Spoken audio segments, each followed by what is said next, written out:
Ang programang ito ay rated SPG. Striktong patnubay at gabay ng magulang ang kailangan. Maaaring may masiselang tema, lengguwahe, karahasan, sexual, horror o droga na hindi angkop sa mga bata. Lalong umiinit ang sitwasyon dahil ginagawa na naman ni Martina at Red ang lahat ng kanilang mga kaya upang manatiling sekreto ang isang napakahalagang katotohanan, ang tunay na pagkatao ni Ibyang at ang relasyon nito kay Atoy. Ayaw nilang malaman ni Atoy na si Ibyang ang kanyang totoong anak, kaya naman gumawa sila ng isang plano na inaakala nilang makakapagligtas sa kanilang sikreto. Naghanap sila ng taong maaaring magpanggap bilang tunay na magulang ni Ibyang at ang napili nila para sa mapanganib na misyon na ito ay si Olga. Agad na nagtungo si Olga sa patahian upang isagawa ang kanyang plano. Kailangan niyang kumbinsihin si Atoy na siya ang tunay na ina ni Ibyang at wala itong dapat pagdudahan. Sa unang tingin parang simple lamang ang kanyang gagawin pero hindi naging ganun kadali ang lahat. Dahil kahit gaanong pilit ni Olga na itago ang kanyang tunay na pakay, agad namang nakaramdam ng kakaiba si Atoy. Hindi maganda ang kanyang kutob, kaya nagsimula siya magduda sa pagkatao at mga sinasabi ni Olga.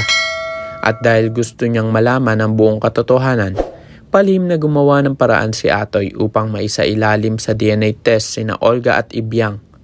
Umaasa siyang sa resulta ng test, malalaman niya kung nagsasabi ba talaga ng totoo itong si Olga. Ngunit isang malaking sorpresa ang naghihintay sa lahat. Paglabas ng resulta, negative ang DNA test ni na Olga at Ibyang. Ibig sabihin, malinaw na hindi tunay na ina ni Ibyang si Olga. Dito na tuluyang magbabago ang sitwasyon.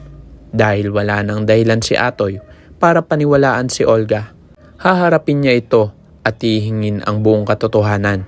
Pipilitan niyang malaman kung sino nga bang nag-utos kay Olga at kung bakit kailangan ito magpanggap bilang ina ni Ibyang. At sa huli, mapipilitan si Olga na magsalita. Aaminin niya na sina Martina at Red ang nasa likod ng buong plano. Ang kanilang tunay na layunin ay manatiling lihim ang katotohanan na si Atoy mismo ang tunay na ama ni Ibyang. Pero ngayong nagsisimula ng mabunyag ang kanilang sikreto, hanggang saan pa kaya ang kanilang gagawin para pigilan si Atoy? At tuluyan na nga kayang malalaman ni Atoy ang buong katotohanan tungkol kay Ibyang? Sa iyong palagay, tama ba ang gagawin ni Atoy na palihim na magpa-DNA test para malaman ang buong katotohanan at motibo ni Olga? Kung oo ang iyong sagot ay click lamang ang subscribe button para hindi mo mapalampas ang mga susunod nating update. At huwag din kalimutan mag-iwan ng iyong mga saloobin, reaction at mga suggestion sa comment section. Maraming salamat sa inyong panonood.